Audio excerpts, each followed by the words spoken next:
Anak sehat, rajin cuci tangan. Anak pintar, haus pengetahuan. Angkat bahu dari rebahan, awali hari dengan senyuman.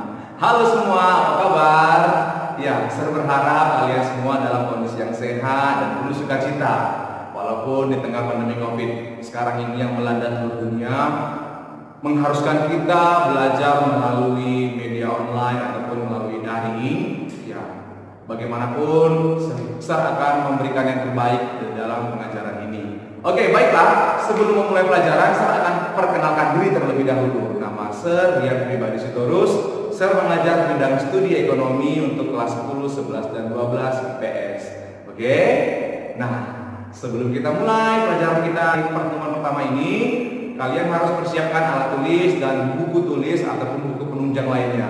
Oke, baik. Nah, sekarang kita akan menuju pada materi pertemuan pertama kita.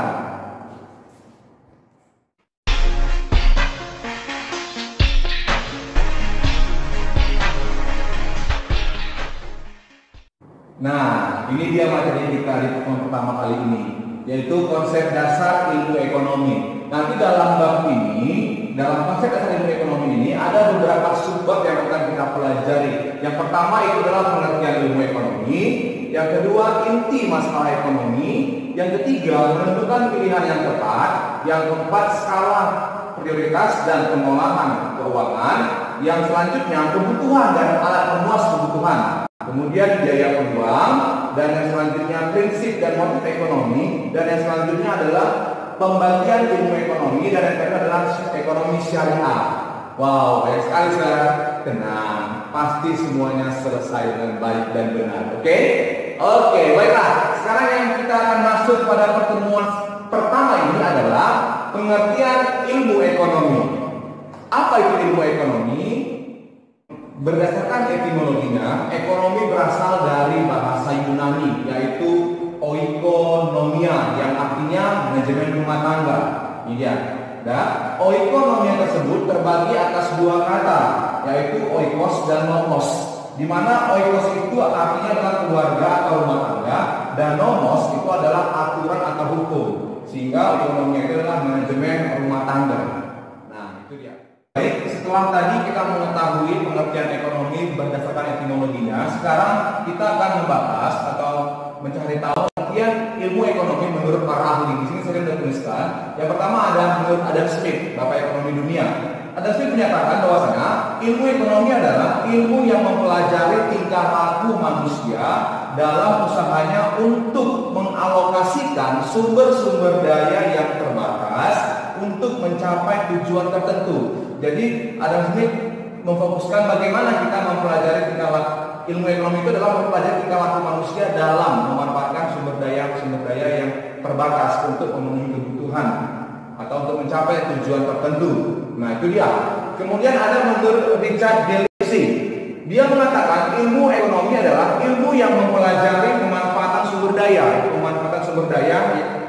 Ilmu yang mempelajari pemanfaatan sumber daya yang langka untuk memenuhi keinginan manusia yang tidak terbatas. Beda tipis ya dengan tadi Adam Smith. Adam Smith dia mempelajari perilaku manusianya. Kalau Richard Delacy dia mempelajari bagaimana pemanfaatan sumber daya yang langka. Oke. Kemudian menurut J.S. Mill menyatakan bahwasanya ilmu ekonomi adalah ilmu praktis tentang produksi dan distribusi kekayaan. Dan yang terakhir itu adalah menurut Alfred Marshall. Ada yang ketinggalan ya. Menurut Alfred Marshall, ilmu ekonomi itu adalah studi tentang umat manusia dalam usahanya mengkaji bagian dari tindakan individu dan sosial yang paling dekat dengan pencapaian dan penggunaan kesejahteraan material. Saya ulangin ya. Studi tentang umat manusia dalam usahanya mengkaji bagian dari tindakan individu dan sosial yang paling dekat dengan pencapaian dan penggunaan kesejahteraan material. Nah, kira-kira itulah beberapa pengertian ilmu ekonomi menurut para ahli. Nanti kamu bisa baca lagi di dalam buku itu ada. Oke. Selanjutnya kita akan berbicara masalah inti masalah ekonomi, yaitu bagian B-nya. Inti masalah ekonomi. Nah, apa sih inti masalah ekonomi kan gitu dia. Jadi sebenarnya masalah ekonomi yang paling mendasar itu adalah kelangkaan. Nah, atau scarcity. Oke. Kelangkaan ini timbul akibat alat pemuas kebutuhan kita atau sumber daya alam itu sangat-sangat terbatas. Sementara kebutuhan manusia akan barang atau jasa tidak terbatas, sehingga muncullah yang namanya kelangkaan. Nah, itu dia. Jadi dengan adanya kelangkaan ini juga mengakibatkan beberapa harga barang itu menjadi lebih mahal. Ya, biasanya kalau barang-barang yang langka atau sulit ditemukan itu harganya lebih mahal, identik lebih mahal harganya. Kemudian apa sih yang menyebabkan timbulnya kelangkaan? Kan gitu dia ya. Berarti penyebab kelangkaan. Nah, penyebab kelangkaan yang paling mendasar yaitu yang tadi, yaitu di mana keterbatasan alat pemuas kebutuhan. Sementara kebutuhan kita manusia tidak terbatas, sehingga timbullah kelangkaan. Yang kedua itu adalah bencana atau kerusakan alam akibat ulah manusia.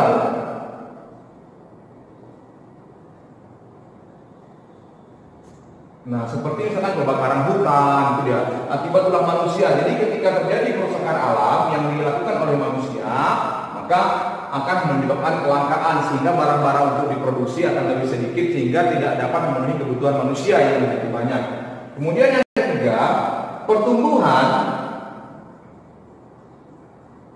manusia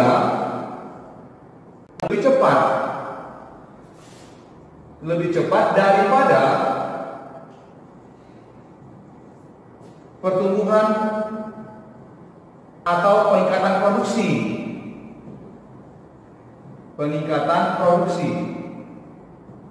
Artinya begini, pertambahan jumlah penduduk itu lebih cepat meningkat daripada dengan banyaknya jumlah hasil produksi yang dihasilkan oleh produsen. Nah, itu menyebabkan kelangkaan. Artinya tidak semua masyarakat itu terpenuhi kebutuhannya. Nah, kemudian yang terakhir itu adalah, penyebab kelangkaan itu adalah kurangnya tenaga terampil dalam mengolah hasil produksi. Nah, kurangnya tenaga terampil dalam mengolah hasil produksi. Maksudnya itu adalah sumber daya manusia yang ahli atau yang profesional untuk menciptakan suatu produk atau suatu barang dan jasa yang dibutuhkan oleh beberapa manusia atau beberapa masyarakat. Jadi karena keterbatasan sumber daya manusia tadi atau skill sumber daya manusia tadi menyebabkan beberapa barang sulit untuk diproduksi, sehingga pemenuhan kebutuhan atas barang tersebut juga tidak dapat dipenuhi, sehingga timbullah kelangkaan. Nah, kira-kira itulah inti masalah ekonomi. Jadi materi kita untuk sampai pertemuan hari ini cukup sampai di situ saja. Tadi ada pengertian ilmu ekonomi, kemudian dan inti masalah ekonomi. Jadi cukup 2 subbab aja untuk pertemuan pertama. Saya harapkan kalian catat di buku catatannya, kemudian dibaca-baca kembali bukunya supaya lebih ingat. Dan pesan serian yang terakhir, tetap jaga kesehatan. Kalaupun harus keluar rumah, pakai masker dan rajin cuci tangan. Semoga pandemi COVID ini cepat selesai dan kita cepat bertemu tatap muka dalam kegiatan proses belajar mengajarnya. Oke, terima kasih. Bye.